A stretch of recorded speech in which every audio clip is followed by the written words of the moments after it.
As nossas Bíblias, a Epístola de São Paulo aos Efésios, como tem sido nosso costume aos domingos à noite, lá no capítulo 2, para lermos o verso 13. A Epístola de São Paulo aos Efésios, capítulo 2, vamos ler o verso 13, para a nossa meditação esta noite de domingo. Efésios, capítulo 2, o verso de número 13.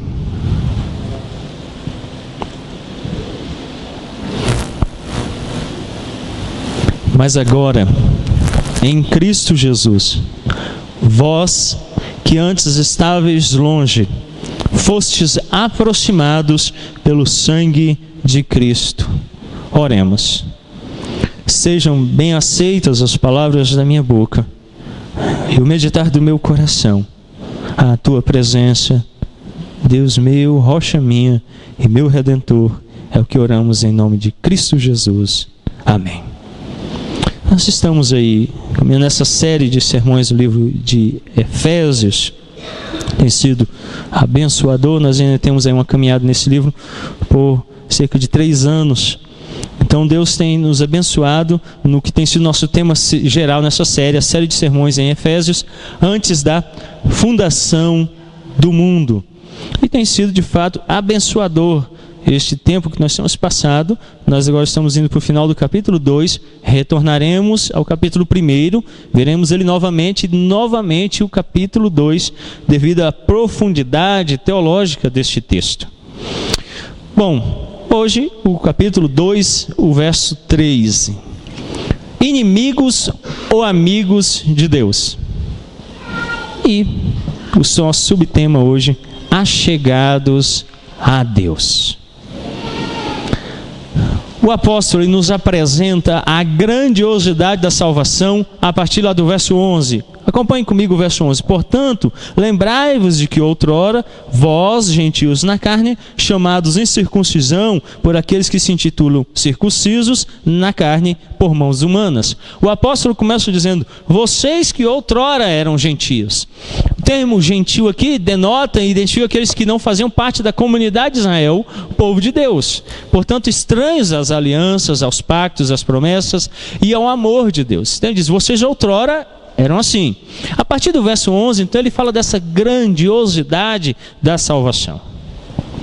E nada, senão o poder de Deus, poderia realizá-la. O poder que nos faz cristãos é o mesmo poder que ressuscitou a Cristo dos mortos, apresentando-o ressurreto em glória e elevou-o às alturas, aos lugares celestiais, onde ele está sentado à direita de Deus Pai. Esse poder que Paulo fala da grandiosidade da salvação, que opera em nós e nos faz cristãos, é o mesmo poder que ressuscitou Cristo dos mortos, o elevou às alturas e o fez estar agora sentado à direita de Deus Pai. É o mesmo poder que opera de forma grandiosa em nossas vidas. Anteriormente, examinamos a nossa condição sem a salvação, conforme descrita no verso 11, quando Paulo diz que outrora éramos gentios. Somente quando compreendermos isso, primeiro, percebemos quão maravilhoso é que alguém seja cristão. Só a partir do momento que compreendemos que outrora estávamos mortos em nossos delitos e pecados, que éramos gentios, é que podemos então ver como é maravilhosa a obra de Deus em nos transformar em cristãos. Só quem tem uma visão clara da sua condição de outrora pode se alegrar na presente condição. Se você não tiver de forma bem clara na sua mente quem você era antes de Cristo e quem você é depois de Cristo, você nunca o louvará com o coração. Você nunca exaltará e dará louvores a Ele sem compreender aonde você estava e quem você era, e aonde você se encontra e quem você é. Nada explica isso, a não ser o poder de Deus em Cristo. A forma como fomos vivificados, como diz o apóstolo Paulo, apesar de outrora estarmos mortos em delitos e pecados. Ele nos deu vida, juntamente com Cristo. E não há nada que explique isso senão o poder de Deus operando em nossas vidas. Só compreendemos isso quando nos damos conta do que o homem é por natureza. Então, uma clara concepção do estado pecaminoso do homem é importantíssimo para que você compreenda a salvação. Saber quem você é no estado de corrupção é muito importante para que você saiba quem você é no estado de glorificação. Você precisa ter uma visão bem clara de como você era em pecado para saber como você é em Cristo. Você precisa ter uma ideia bem clara de como você se encontrava para que você louve a Deus como você se encontra. Quando nos damos conta das consequências do pecado, aqui estão dois polos que nos apontam claramente a nossa condição. Primeiramente, fora de Cristo. E em segundo lugar, depois, em Cristo. Paulo fala disso. Paulo fala da nossa condição antes, sem Cristo, sem vida, sem direitos, inimigos de Deus. E depois Paulo fala agora amigos de Deus. Paulo depois diz agora com Cristo. Agora Paulo diz em vida. Paulo fala de dois polos distintos que precisam figurar claramente na nossa mente todos os dias. Como éramos sem Cristo e como estamos agora em Cristo. Essa é a condição primeira para que você possa viver o cristianismo. Essa é a condição primeira para que você possa glorificar o nome de Deus. Essa é a condição primeira para que você tenha no seu coração desejos por Cristo. Quando você compreende como você estava e como você está, então surge no seu coração uma verdadeira perspectiva da obra salvadora de Deus e da sua grandiosidade. E eu quero perguntar para você: você compreende a grandeza da sua salvação?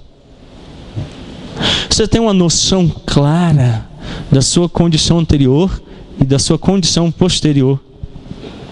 O apóstolo então apresenta três coisas aqui neste verso de número 13.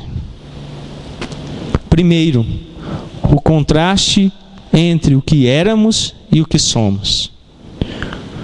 Segundo contraste é o que somos agora. E o terceiro é como nos tornamos o que somos. Você já percebeu que nós vivemos numa época em que ninguém sabe o que é? Ninguém tem certeza de coisa alguma. De uma incerteza tal que não há absolutos. Pode ser na área moral, na área econômica, pode ser na área conjugal. Hoje há uma incerteza tão grande acerca das coisas que haja quem duvide que 2 mais 2 seja 4. Já tem quem ache que talvez tenha uma possibilidade que talvez seja 5. Então até nas exatas já se perdeu o absoluto. Imagine na vida espiritual em uma época em que não há absolutos, e o que nós temos tentado fazer é restaurar a confessionalidade da nossa igreja, a identidade presbiteriana, e firmá-la em meio a um tempo onde não há identidade nas igrejas. Ora se parecem com a macumba, ora com o espiritismo, ora se aproximam do catolicismo romano, ou ora misturam tudo isso. E nós somos presbiterianos, cristãos que têm como única regra de fé e prática as escrituras sagradas. Isso então nos identifica. Precisamos saber quem éramos e do que nos tornamos. Precisamos entender o que somos e como que nos tornamos o que somos. Em primeiro lugar, então, o contraste entre o que éramos e o que somos. Os versos 4 e 13 mostram o uso da palavra mas, mostrando o contraste entre o antes e o depois. Acompanhe comigo o verso 4. Mas Deus, sendo rico em misericórdia, por causa do grande amor com que nos amou. Esse mais diz a respeito ao verso 1. Ele nos deu vida, estando nós mortos em nossos delitos e pecados, dos quais andastes outrora, segundo o curso deste mundo, segundo o príncipe da potestade do ar, do espírito que agora atua nos filhos da desobediência.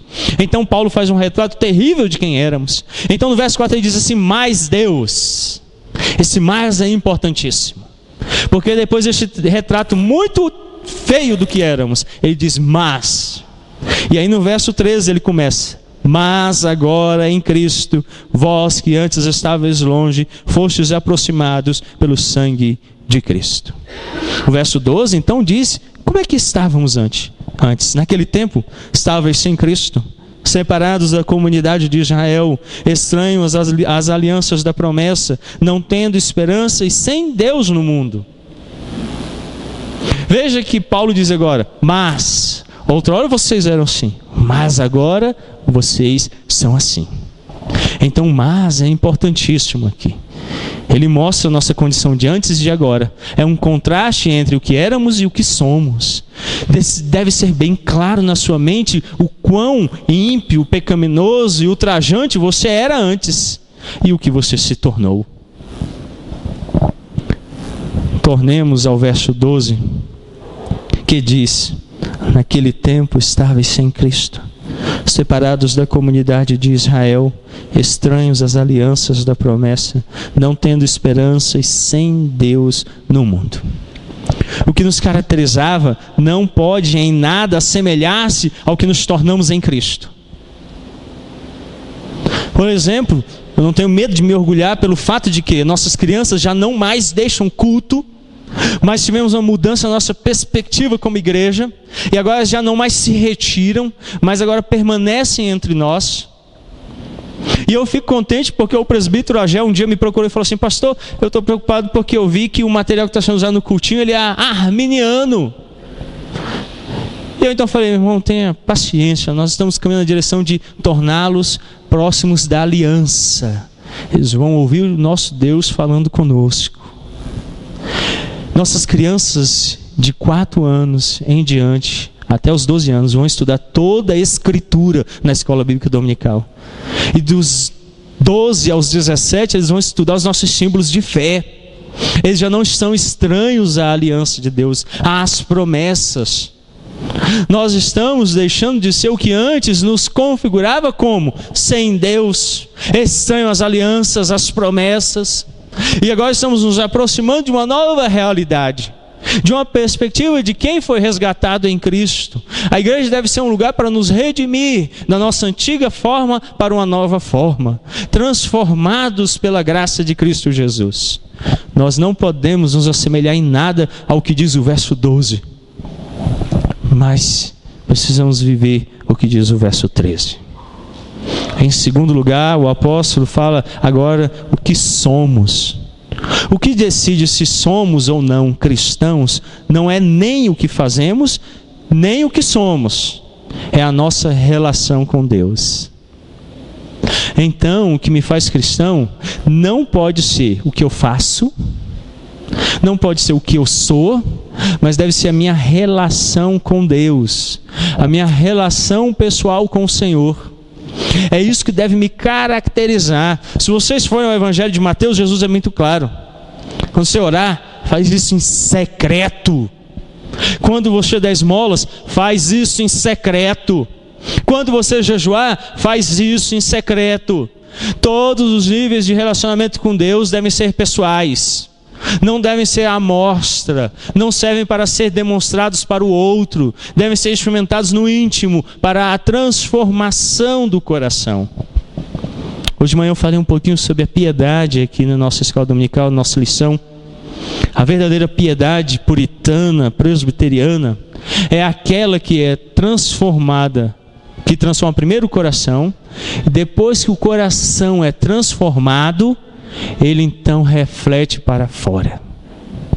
Depois que eu vivo no interior, eu vivo fora. Não é algo que é de fora para dentro.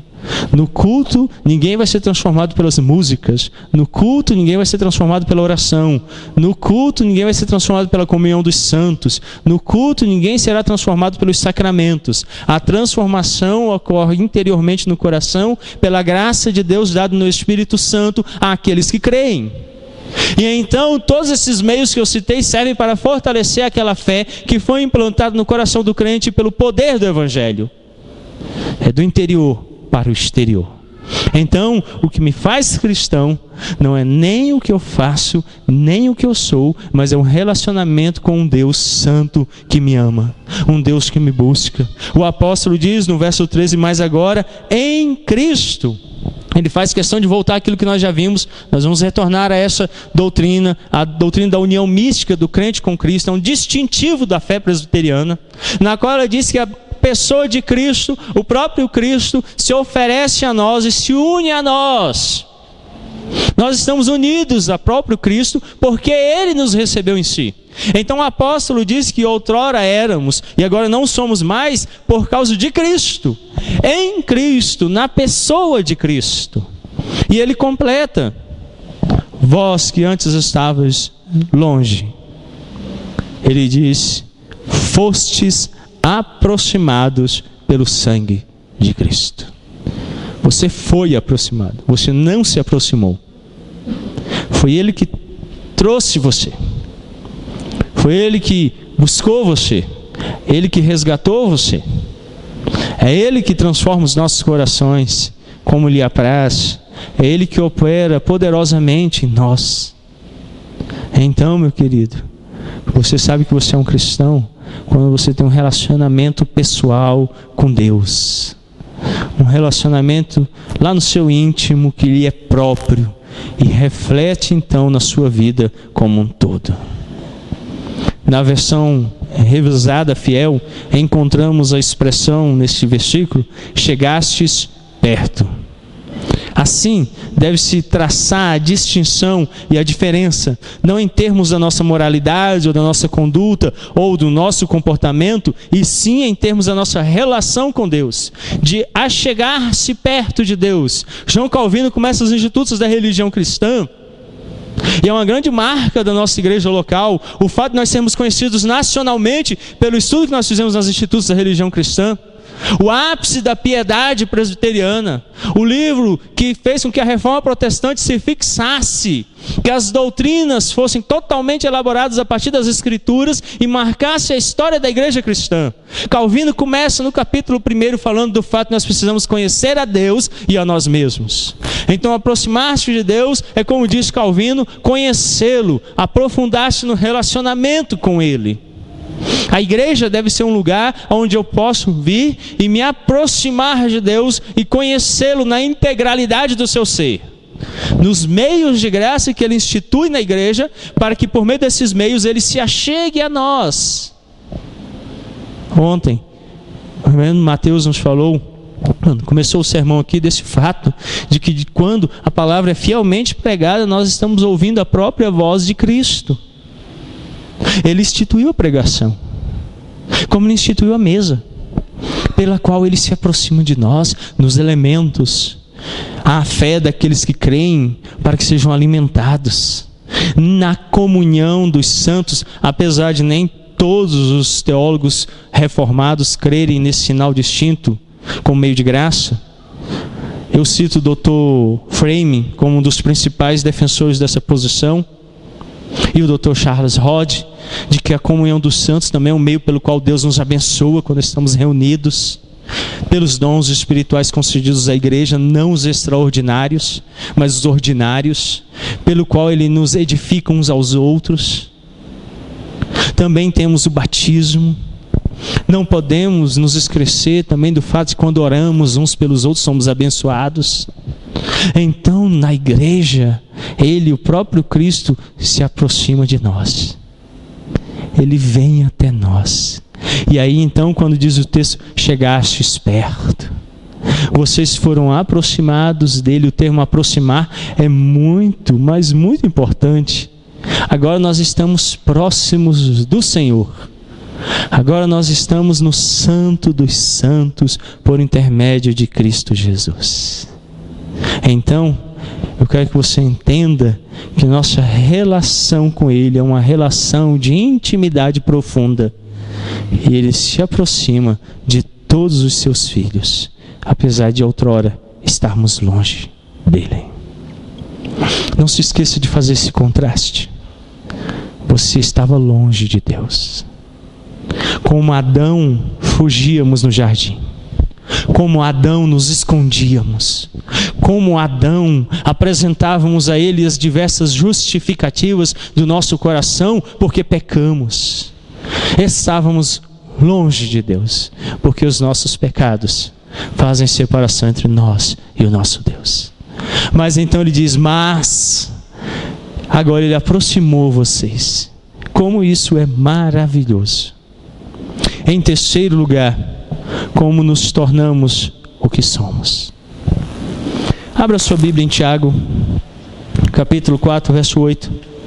Temos tido a oportunidade de meditar este livro nos domingos de manhã, no nosso culto dominical. Tiago 4, 8. Chegai-vos a Deus, e Ele se chegará a vós outros. Purificai as mãos, pecadores, vós que sois de ânimo dobre, limpai o coração. Chegai-vos a Deus, e Ele se chegará a vós outros. Essa ideia de ter sido aproximado por Ele, de se achegar a Ele, está presente aqui também em Tiago. Há uma extraordinária declaração neste versículo. Nós, os pecadores, que precisamos purificar as nossas mãos, que temos ânimo dobre, que precisamos limpar os nossos corações, quando nós nos aproximamos e Ele se aproxima de nós, quando nos achegamos a Ele, Ele então nos aproxima dEle. Encontramos então agora nele salvação para as nossas almas. A pergunta é: como posso chegar-me a Deus se não sei que estou em aliança, que não sou mais estranho, que não estou mais separado, que não estou mais fora e longe dele? Como? Lembre-se que no verso 12 o apóstolo nos disse: naquele tempo estáveis sem Cristo, separados da comunidade de Israel, estranhos às alianças da promessa, não tendo esperança e sem Deus no mundo, estáveis longe.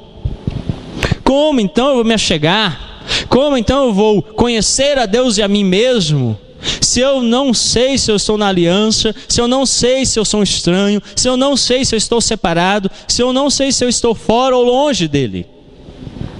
Paulo nos responde: a única maneira pela qual podemos nos achegar a Deus é que o apóstolo nos apresenta no final deste verso: pelo sangue de Jesus. Olha o que ele diz no verso 13: mas agora em Cristo, vós que antes estáveis longe, fostes aproximados pelo sangue de Cristo. Você sabe o que significa o sangue de Cristo? Ontem o reverendo Mateus falou sobre isso. Não é para usar o nome dele, a obra dele, para achar vaga de estacionamento. Quando alguém fala assim: você pegou chuva agora entrando, você vai gripar. Em nome de Jesus, né? Ele também não serve para resolver problema de resfriado. Ele não serve para nada disso. Abra sua Bíblia em Hebreus, o capítulo 9, para lermos o verso 22. Hebreus 9, 22. Com efeito, quase todas as coisas, segundo a lei, se purificam com sangue, e sem derramamento de sangue não há remissão. É a lei.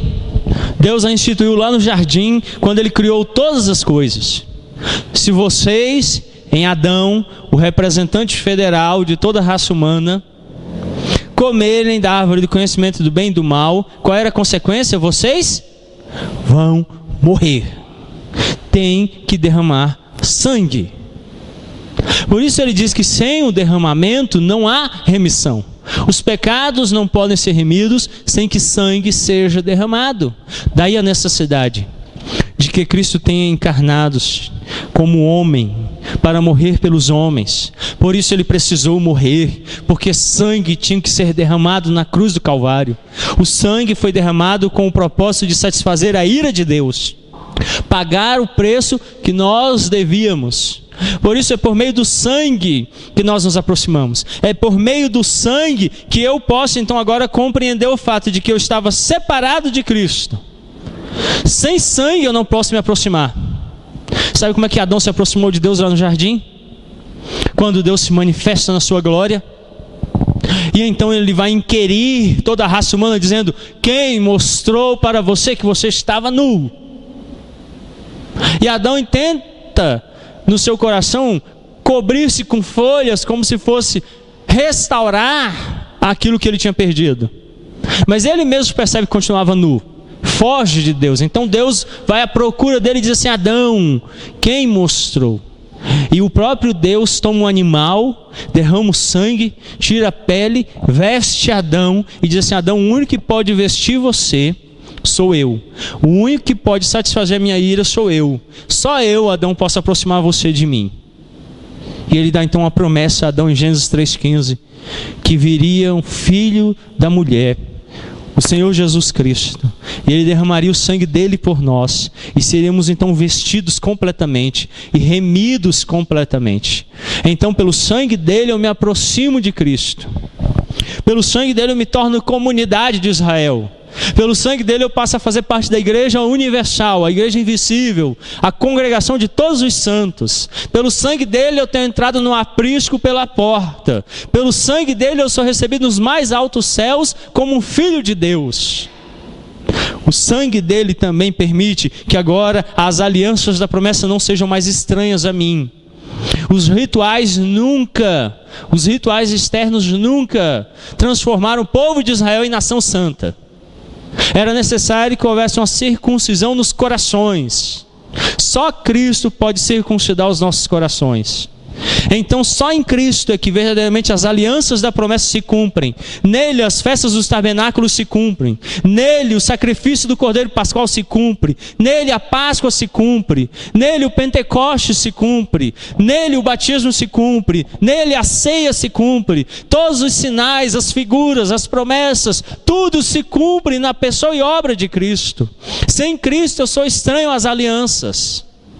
E ele termina dizendo: sem Deus no mundo, vocês estavam longe. Para ter Deus nesse mundo, você precisa do sangue de Cristo. Para estar próximo de Deus, ser amigo de Deus, você precisa do sangue derramado sobre você. Pelo sangue somos aproximados. Abra a sua Bíblia em Atos dos Apóstolos, o capítulo 4. Atos dos Apóstolos, o capítulo 4. Vamos ler o verso 12.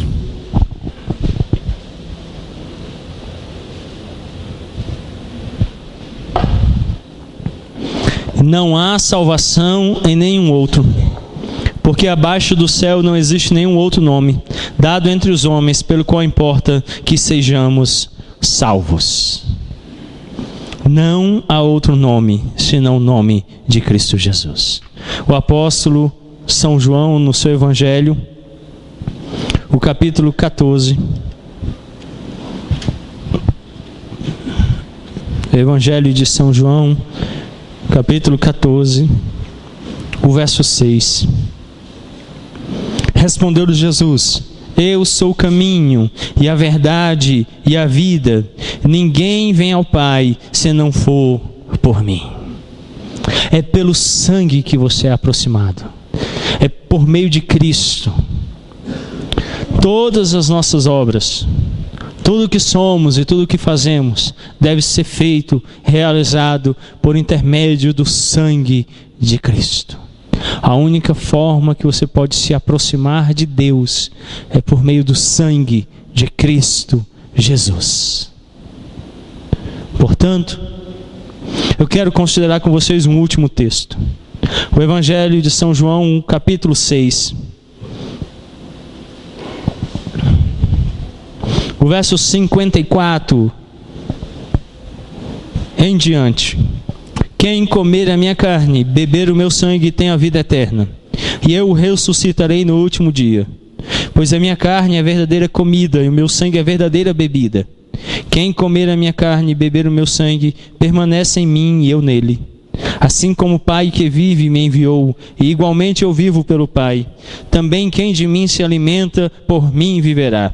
Esse é o pão que desceu do céu, em nada semelhante àquele que os vossos pais comeram e contudo morreram. Quem comer este pão viverá eternamente. O texto declara que se você não comer e não beber, se você não comer a carne e não beber o sangue, você não pode viver eternamente. Agora, nós nos aproximaremos à mesa do Cordeiro. E mais uma vez, como ministro da palavra e dos sacramentos, eu irei dizer que para a distinção dos que já foram salvos, dos que já foram chamados, daqueles que ainda não foram chamados e ainda não foram salvos, que a igreja se coloque de pé para a distinção. E caso você permaneça sentado, é porque você ainda não se achegou a Deus por meio do sangue do Cordeiro. E por isso você não tem direito a este sangue. E por isso você está longe dele. Por isso você é estranho às promessas. Por isso você não é da comunidade de Israel. E você está sem Deus no mundo. E é inimigo de Deus. Porque você não se aproximou dele pelo sangue do Cordeiro. Curve a sua fronte e oremos. Pai querido, Deus santo e cheio de misericórdia e graça. Ó Senhor, o que éramos? Éramos gentios, vivíamos neste mundo sem esperança, sem Deus, sem Cristo, não pertencíamos à comunidade de Israel, éramos estranhos às alianças da promessa, vivíamos longe, fora do relacionamento com o Senhor. Agora, o apóstolo diz, mas, esse mas é importantíssimo, porque nos aponta que houve uma distinção do outrora para o agora, porque nos aponta que antes estávamos condenados, mas agora estamos livres pelo sangue do Cordeiro. E então o que somos? Somos cristãos por causa da obra de Cristo operada em nós. Somos cristãos porque entramos em um relacionamento de intimidade com Deus, de proximidade. Essa proximidade é causada pelo sangue do Filho, que quando aspergido sobre nós, nos livra da ira da morte. Esse sangue, quando aspergido sobre nós, nos faz povo de Deus. Esse sangue, quando derramado em nosso favor, nos faz amigos de Deus. Então não há mais distinção, não há mais separação, não há mais condenação. Somos então agora cristãos, vivendo uma relação de intimidade profunda com o Pai. O próprio Cristo nos disse agora, como o Pai é um com Ele, Ele um com o Pai, nós o somos também. Também, ó Deus, o Senhor nos instruiu acerca de como nos tornamos o que somos. E nos tornamos o que somos pelo sangue de Cristo Jesus.